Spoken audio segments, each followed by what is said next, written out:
Yes, that's the way they stand as we come to you live from Atlanta International Raceway on a southern Sunday afternoon in the springtime. Partly cloudy skies overhead, temperature in the 70s. Two of the most famous good old boys in the entire American Southeast are battling it out in the Atlanta 500. Richard Petty and David Pearson. Their names are living legends down here. Even their numbers are household words. All you have to say is 43 and 21 are battling it out again with a little more than 100 miles to go. As I said, we're coming to you live. ABC's Championship Auto Racing. Live from the Atlanta International Raceway in Atlanta, Georgia, it's the Atlanta 500 Stock Car Race. Brought to you by Goodyear, the makers of Bigfoot, the new polysteel radial tire. It keeps its feet even in the rain. And by the STP Corporation, makers of STP oil treatment and other fine products for your car. This is Jim McKay reporting, along with world champion race driver Jackie Stewart up here in the commentary booth with me. And Jackie, it has really been something. As I said, the good old boys are at it again for more than 350 miles, almost all the way. Well, this is what I think the crowd have come to see, Jim, because Richard Petty really is king of the road, and David Pearson seems to be the only man who's really capable of consistently being able to compete with Richard in that number 43. And of course, today he has been all the way through. Other people have sort of tickled the position, but they've never really come to grips with him the way that Pearson has been doing for this entire season, in fact. Well, there is the lead car, number 43, as it comes out of turn 4. The second place car, passing a back marker, number 21, is David Pearson. Richard Petty, at age 37, is the son of a famous stock car driver. His father, Lee, was one of the first famous names in this sport. Number 21 there, David Pearson, is a racing grandfather at age 40. The Silver Fox, they call him. Between them, they have won more money, certainly, and more races than anybody else in the sport. Richard Petty is the greatest name the sport has yet produced. This is a 1.5-mile racetrack. As we said, conditions are good. There have been a number of yellow flags, but no rain. There was a threat of it earlier today. Working in the pits, as always, with us, editor of National Speed Sport News, Chrissy Katamaki. Thank you, Jim. I am down in the heart of the Wood Brothers Purelator Mercury pits. This pit crew has brought its driver in the pits 6 times so far today, and Richard Petty down the pits a little ways has also made 6 pit stops. The major difference, however, is that Richard Petty is equipped with a 2-way radio, and David Pearson, for whatever reason, prefers to use the old pit board. This was the last sign they gave him just a few laps ago.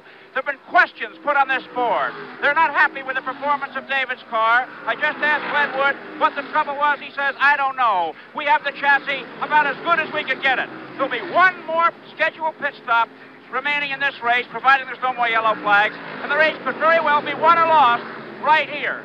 Back to you, Jim. All right, Chris, and of course the Wood Brothers that Chris was talking about are the most famous pit crew in all the world of racing, whether you're talking about stock car racing, Indianapolis, or even Formula One in Europe. Is that a fair thing to say, Jackie? I'm sure they're the finest pit crew in the world, Jim, just as you say, because when they went to Indianapolis, I remember Jim Clark chose to have the Wood Brothers as the pit crew for him.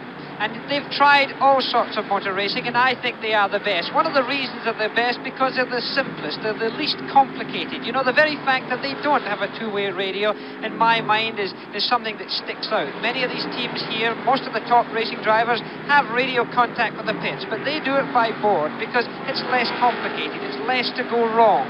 And they seem to be able to manage with this, and they're certainly not complaining because they've certainly had their share of success. Jackie, on a racetrack like this, where it's almost all turns, the straightaways are very short, each only a quarter of a mile, could the radio be quite a distraction to the driver? It could be a distraction, and this is one of the reasons that I think we've never used it in road course racing, because we've got braking, accelerating, turning right as well as turning left, and I think it may just take the driver's mind off of concentration just at the wrong moment. Round here, well, of course, fatigue plays a big part. It is a short racetrack, 1.5 miles in comparison to the super speedways such as Daytona and etc. This is short. And of course, there's more time spent in the corners themselves than on the straightaways. This means that the driver has to work harder. Physically, it's more tiring, and to a large extent, mentally, it must be more tiring as well. Well, there is the leader, Richard Petty. Second place, David Pearson, and we must remember that in third place is Buddy Baker, still on the same lap. It would only take a yellow flag. We'll be right back. We're we're back again reporting live from Atlanta International Raceway. Jim McKay here with Jackie Stewart and Chris Economaki. The standings still the same. Richard Petty, David Pearson, Buddy Baker. Let's run them down for you a little further right now. Those are the only three cars on the same lap. But behind them we have Cale Yarborough, the defending champion in this race, in car number 11. He's in fourth place, followed by Richard Brooks, and then by Darrell Waltrip. There is Cale Yarborough into the pits, and he has been having trouble with overheating today. It could be, in fact, that that's going to be it for the afternoon. Yeah, looks like they're pushing that car into the back of the garage area. A very sad sight because he's one of the front runners, one of the top 5 or 6 drivers in NASCAR racing, and one of the men that one would expect to finish in the first 3 or 4. A man who, by the way, has won this particular race 4 times. At one point, he won it 3 years in a row. Chris Economaki, down in the pits now, has Benny Parsons, the young man who surprisingly won the Daytona 500 this year, his first major win. Let's go down to Chris right now. Okay. Well, Benny, we'd rather see you out on the track, but you're a pedestrian. What was it that took you out of the Atlanta 500? Something happened to the engine, Chris. We checked, we couldn't find anything, but something broke inside that we can't see. Well, Benny, the smile you got at Daytona is still on your face. Well, I thought today kind of encouraged me because I felt like we were a little closer than we've ever been here at Atlanta. I think our progress is we're gaining on it, and hopefully in the next couple of 3 races, we'll be right up front. Benny, there's only 22 cars on the track out of a starting field of 36. Why is this track so tough on equipment? Well, I think the small engines is one problem that we have because I don't think the guys have got them all together yet. I know we don't, but we're going to improve on it. I know Richard, Pearson, Darrell Waltrip seems to be very, very good with their small engines. So we know we can do it. We just got to do it. Thanks very much. Back to you, Jim. Benny Parsons, who once upon a time was a cab driver in Detroit. Here's the third place car at the moment, though. This is Elsie Wiley, Buddy Baker Jr. His father before him, like Richard Petty's father before him, a famous stock car driver. Buddy is known as a charger. He loves the super speedways, but victory has been a hard thing for him to find. Right now, all it would take would be for a yellow flag to come out for some reason, and then he would be allowed, under the NASCAR rules, to close up on the 2 leaders. And here comes Richard Petty, the leader, into the pits.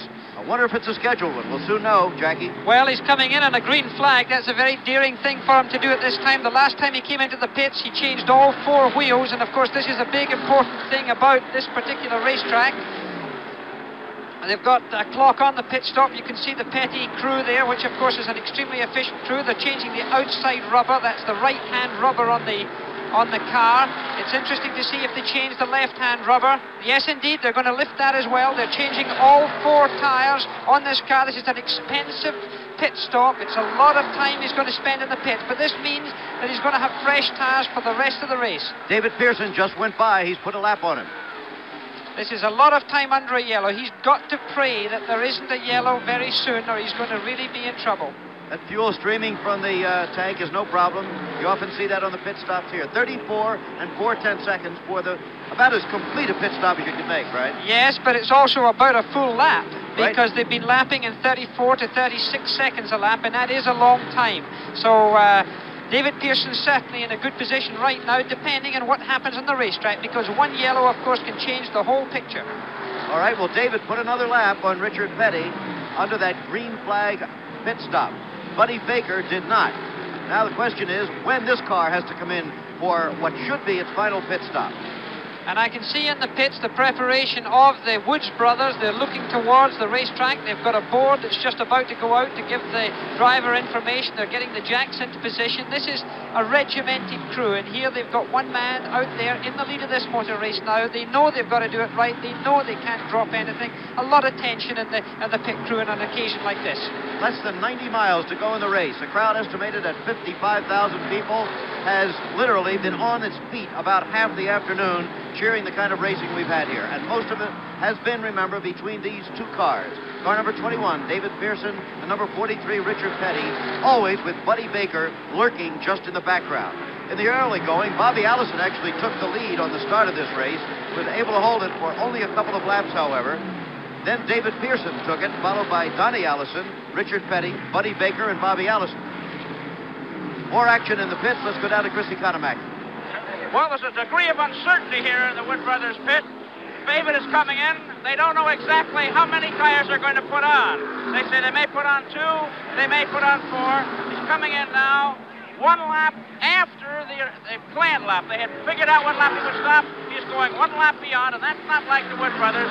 And as I say, there's a certain degree of uncertainty here. We'll have to see just what they do to the car when he comes in. Back to you, Jim. Well, I see Glenwood wiping off the pit board. I don't know whether he's going to give him another message. Look, he's writing something on it right now, as a matter of fact. But so we'll see if David is, in fact, coming in or if they're going to give him something else. It looks like, Jackie. He's showing +1 lap, and he's telling them that he's a lap up on Richard Petty. He's giving them that information.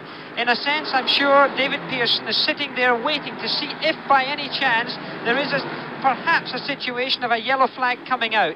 If there was oil or anything else, you're looking at the David Pearson pit now. The Purelator Mercury number 21 is their car. You can see that car on the racetrack now. If a yellow flag were to come out because of oil on the racetrack or a spin of any kind, this would assist David Pearson at this time to go into the pits and get a quick change, and therefore putting Richard Petty in a very awkward position with not enough miles to go really to do a big job. Okay. So he's staying out there as long as he can, Jim. Well, all that sign said, you saw the back of it, that was the one we were talking about that says +1 lap. So apparently they've decided to keep David out. Chris Economaki said there was a little uncertainty down there, that it looked like they're going to bring him in 1 lap, but he's still out, and now Buddy Baker is coming into the pit, the 3rd place car.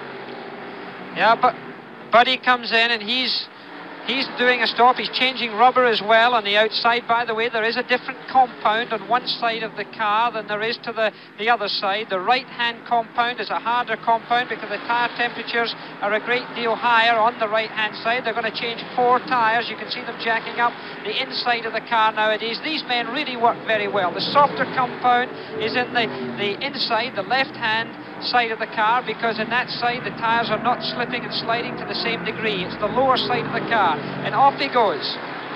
And while that was going on, David Pearson also put a lap on Buddy Baker. So this car, number 21, now has a lead of more than a lap on the 2nd and 3rd place cars. However, he must make that pit stop, and when's it going to happen? The word was he should have made it 2 or 3 laps ago. Then they suddenly just gave him the pit board sign saying you're +1 lap.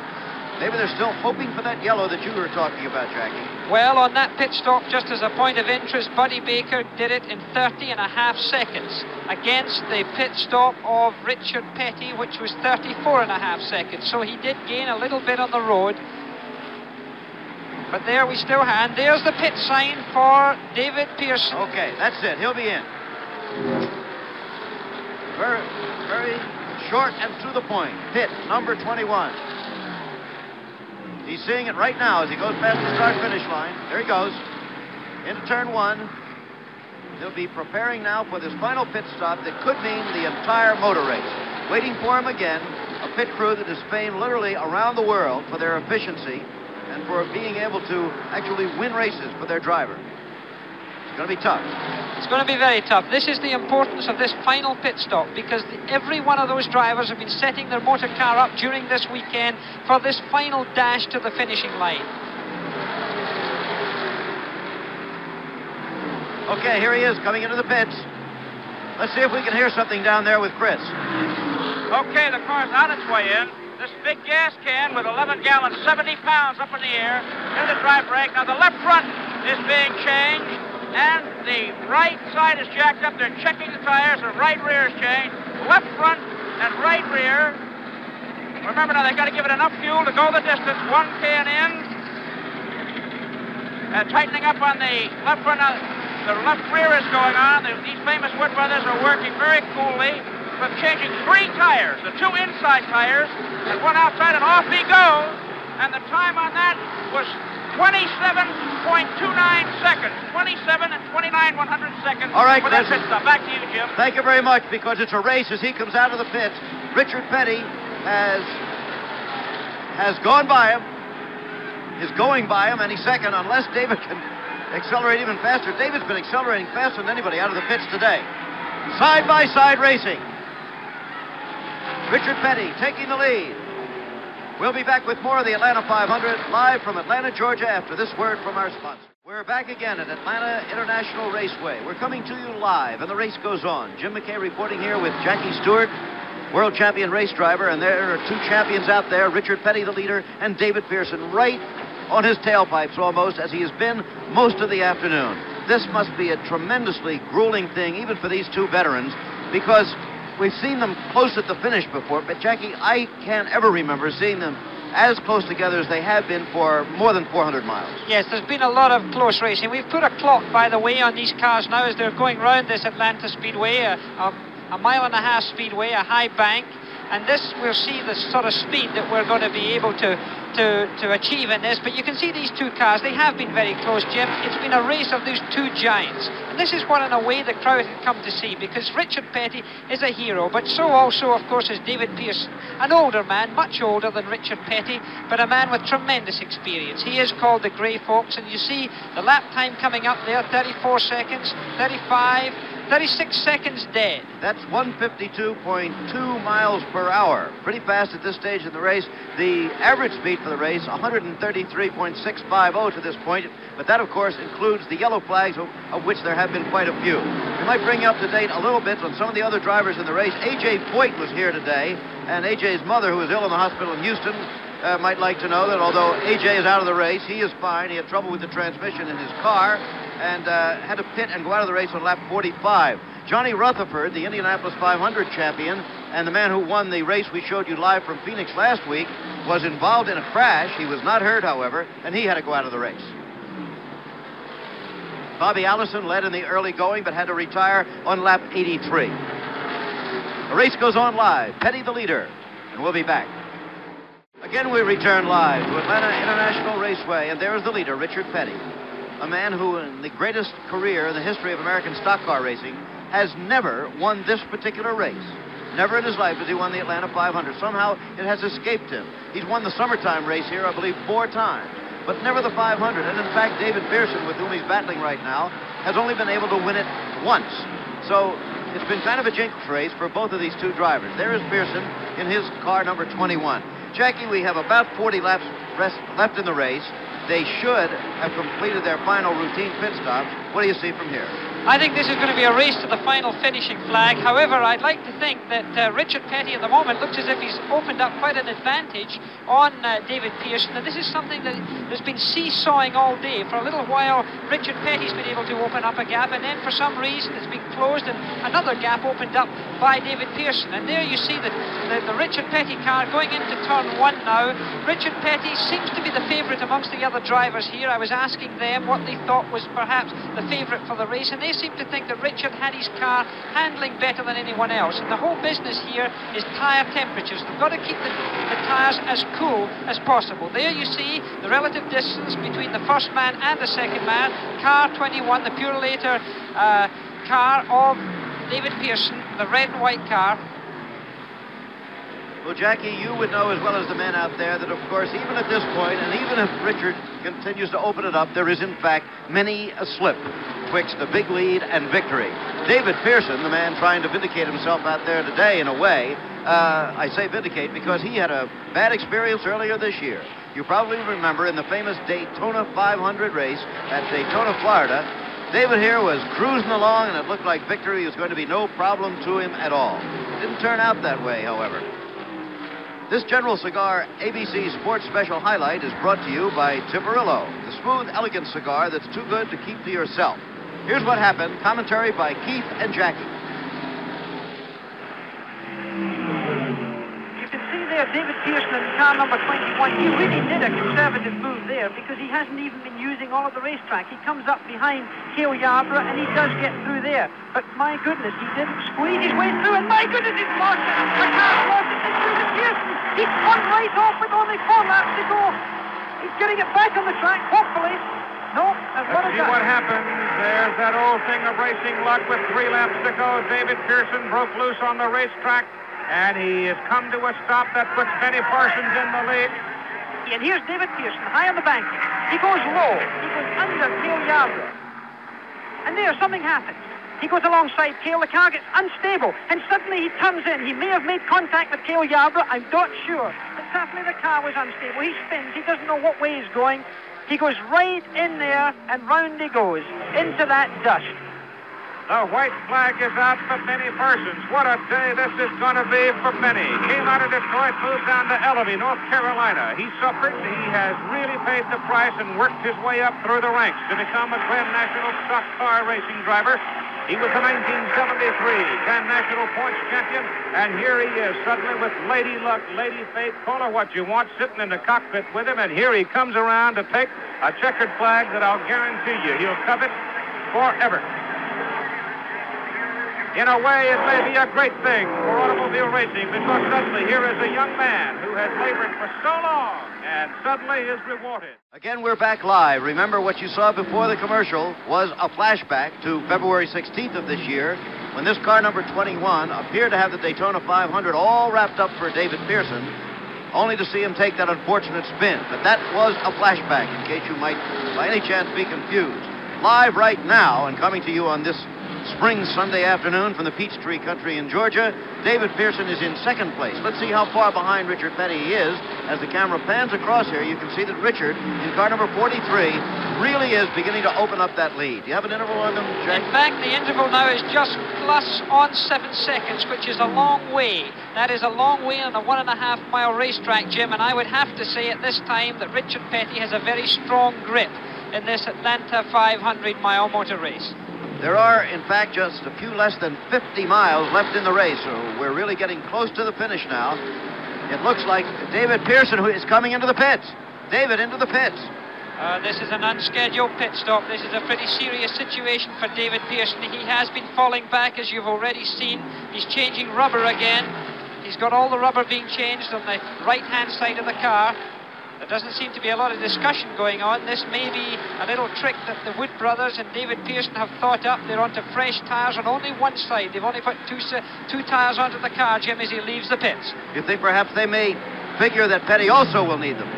Well, that is possible. It was a 12-second pit stop that he had. Let's see what the word is from Chrissy Kanamaki. He's in the pit. Okay, Glenn, why that sudden stop, Glenn? Unscheduled stop. He must have thought a tire was flat or something because he just came in on his own. We haven't checked it out yet. I see, okay. A surprise pit stop for David Pearson, handled beautifully by the Wood brothers. Back to you, Jim. All right, so, Jackie, there was no strategy involved. It's some problem that David has, and, of course, there was no time to ask him what the problem was. No, but I notice also that he didn't discuss the problem with any of the pit crew. It seems to me that it was rather strange that that occurred. If he felt a puncture, of course, a race driver is very sensitive to feel in a car. You can feel literally 2 or 3 pounds going out of these tires. You just feel a little squirmy on a corner, or you sometimes feel it on the main straightaway. A driver is super sensitive. He's very high. He's almost as high as someone might be in alcohol or drugs. I don't know. His senses are very electric. Okay, well, there is the leader, and the easy leader right now, Richard Petty in car number 43 of Level Cross, North Carolina. We'll be right back. The action is live, and there are less than 40 miles to go in the Atlanta 500, Atlanta International Raceway. This is the leader, Richard Petty. Jim McKay reporting here with Jackie Stewart, but something of significance has happened while we were away. David Pearson, who had fallen more than a lap behind Richard Petty, has now unlapped himself, has gotten on the same lap, and that means if there's a yellow, he could close up and still have a chance to win. But explain how that could be. He'd been falling behind before, Jack. Yes, but of course he came in and he changed tyres, and he got fresh tyres on. They're cold tyres, and these racing tyres around this speedway work better when they're cold. When there's not a lot of temperature on there, they grip better. And in fact, this is the advantage that David Pearson had. When he left the pits, he did catch up Richard Petty, and he did unlap himself. Now, this is very significant, because if there is a yellow, it's certainly going to help David Pearson come right up behind Richard Petty with the number of laps that he has to go. 24 laps to go, that's about 36 miles. As we said, this has been a race that always has escaped Richard Petty. Almost unbelievably, with his record in the stock car sport, he has never won the Atlanta 500. Chris Economaki talked to him about that strange phenomenon earlier, and here's what Richard had to say. Richard, you've never won the spring race here. Is that sort of sticking your craw? Well, yeah, I mean, you know, anytime you run any races and you're not able to win, then, you know, you'd like to, but we do the same thing in the spring as we do when they run the summer race down here, except that we've been fortunate enough to win about 4 of the summer races, and I guess second's the best we've ever run in the spring race. So, we come prepared the same way, and we hope it's good enough this time. Okay, well, there he goes. And figuratively, his fingers must be crossed in that race car right now because he's never won it, and he's getting closer and closer with each lap. As we said, about 35 miles left in the race. David Pearson on that last pit stop, of course, also dropped behind Buddy Baker, who is now second in the action. But Richard Petty has a good long lead. Richard, who last year had only his second-best season money-wise, he won $299,000. There's Buddy Baker, by the way, going by. We might point out, for those of you who might have just joined us, that this has been a long and grueling afternoon for these race cars. It's a 500-mile race. We're in the closing laps now, and a lot of things have happened. Action in the pits. Let's go down to Chris Economaki. Okay, here's Bud Moore, Buddy Baker's crew chief. 9.5 seconds. Can Buddy hold Pearson in the remaining lap? Oh, yes, we can hold him. We're running with about a tenth of a second slower than he is right now, and we only got about 19 laps to go, so I don't think we'll have a problem. Okay, a confident crew chief. Back to you, Jim. Okay, thank you, Chris. There is Buddy Baker out on the racetrack. We're talking about some of the things that happened earlier. If you're wondering, A.J. Foyt had to drop out with transmission trouble. After running quite well, he was in 6th place when the transmission finally caught up with him. Johnny Rutherford was involved in an accident here, in a crash that could have been bad, but didn't turn out to be for him. He was not injured. Benny Parsons, winner of the Daytona 500 earlier this year, had also to drop out of the action. On lap 101, he was overheating, it appeared, and was out of the race. Cale Yarborough, the winner of this race last year and a 4-time winner of the Atlanta 500, also had to drop out of the action. Bobby Allison is out of the race after leading for the first 2 or 3 laps.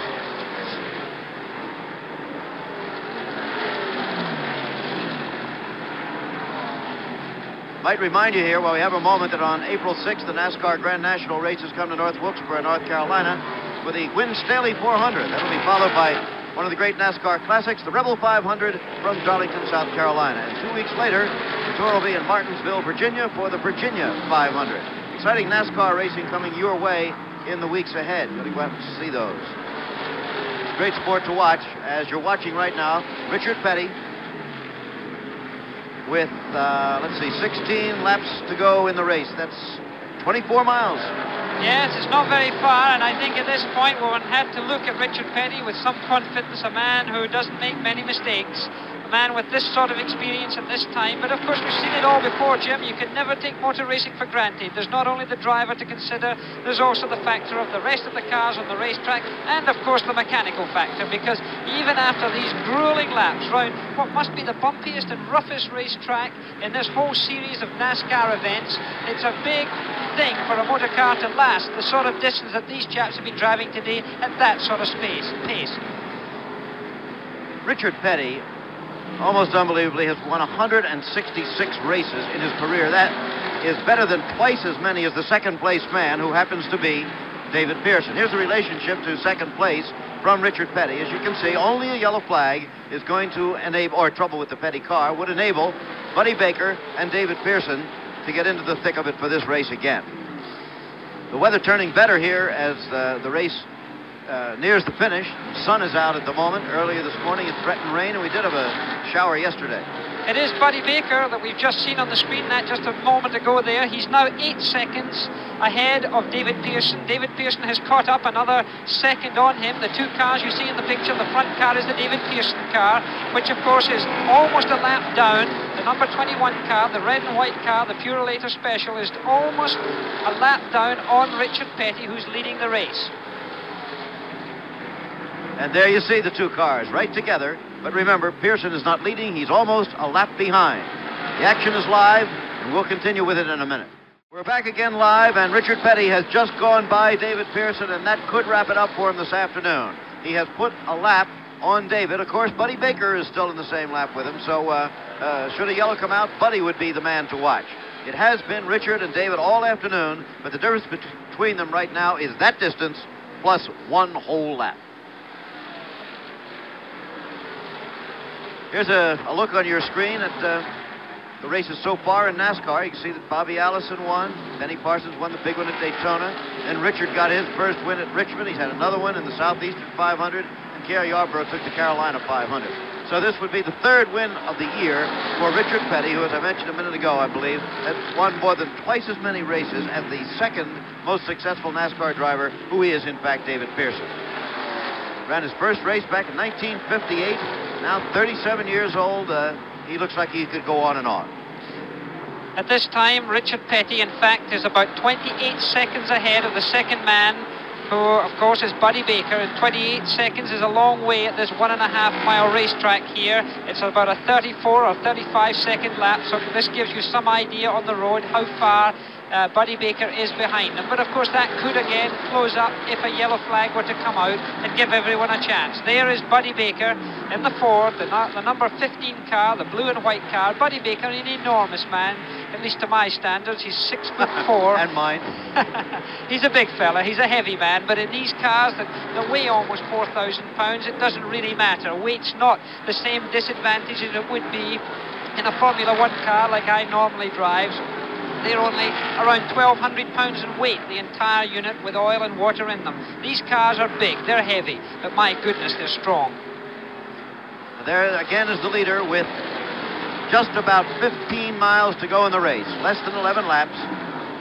Here are the Grand National point standings up to date. As you see, Richard has already taken the lead. Oh, a spin! A spin! This could give Buddy Baker a chance. Going down to the infield is Lenny Pond in car number 54.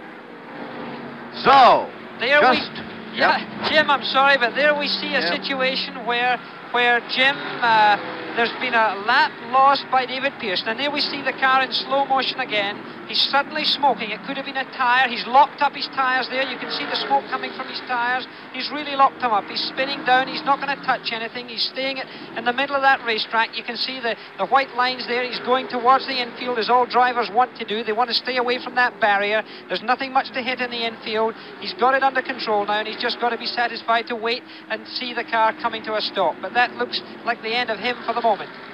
Well, it's the end of Lenny Pond in this race, but more important is the fact that it should give Buddy Baker at least a chance to take his shot at the lead car. There is Buddy number 15. It'll be 15 and 43 when we come back live in a minute.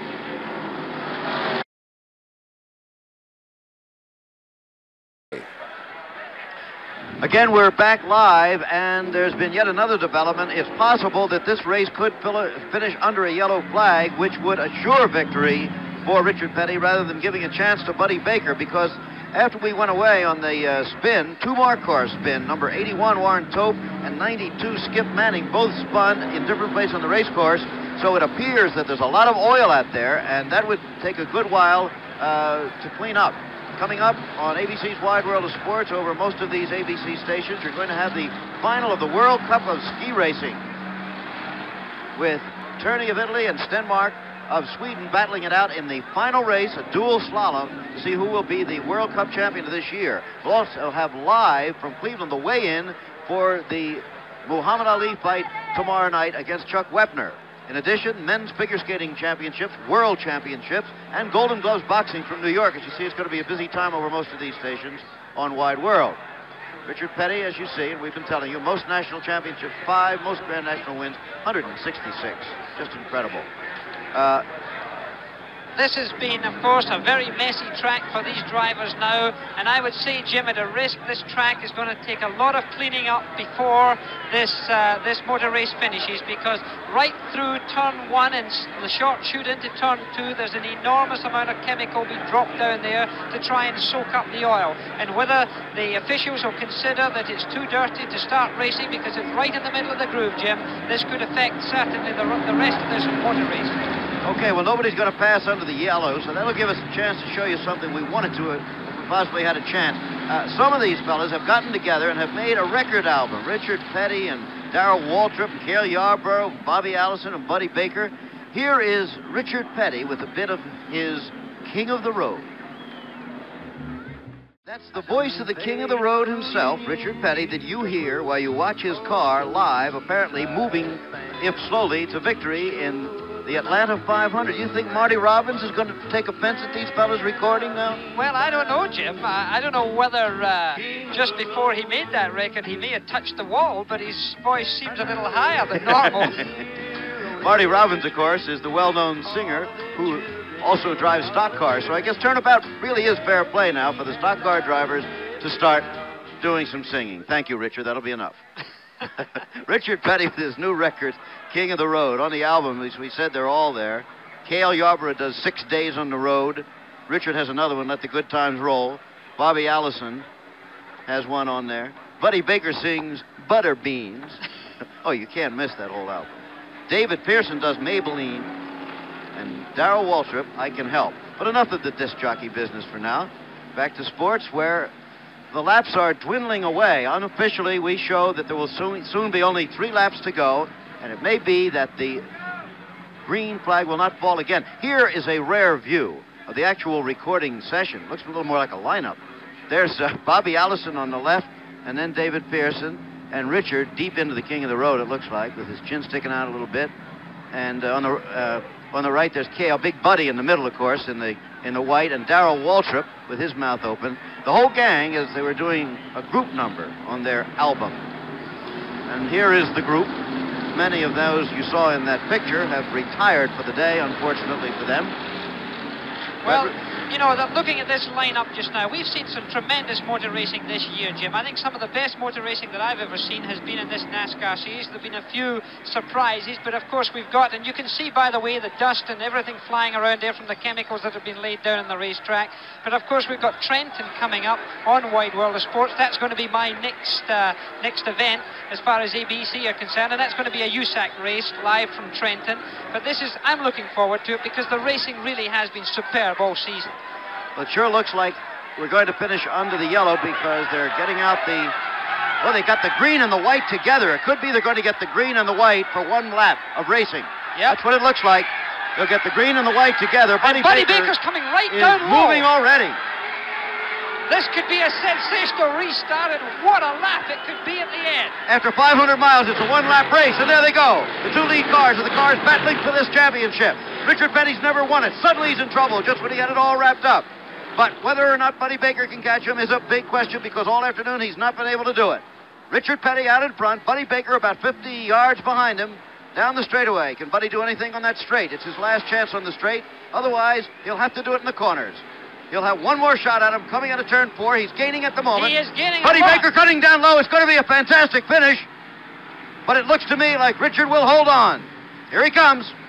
Richard Petty winning his first Atlanta 500 by 50 feet over Buddy Baker.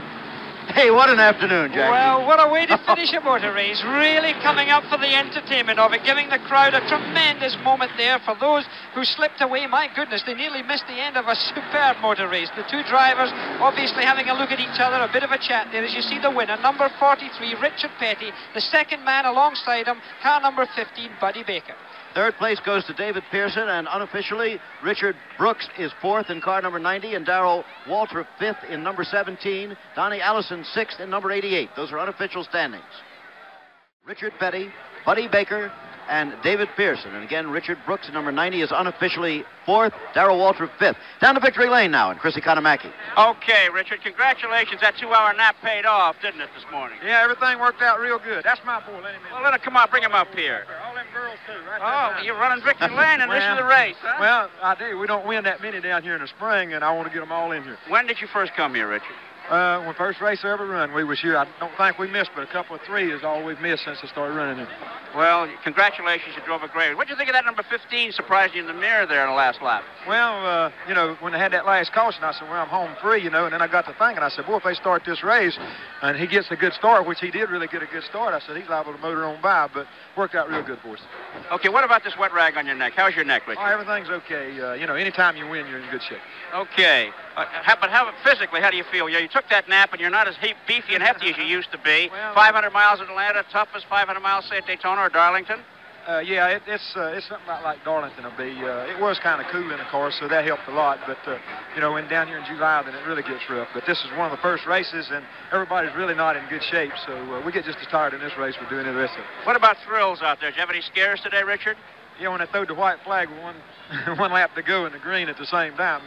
Betty was the only thing I was worried about. Me and Pearson had a good race all day long, and he must have got on a bad set of tires the last time, and when he did, I was able to outdistance him, and all day we've been able to outrun Betty, so it was just really between David and myself, and like I say, he had a bad break, and it worked out good for us. Well, the nurse was over there with the oxygen tank when you came in. Did you partake any of that? I didn't need it today. Okay, congratulations very much, Richard, and we hope you win some more of them. Okay, that's it from Victor Lane. Back to you, Jim.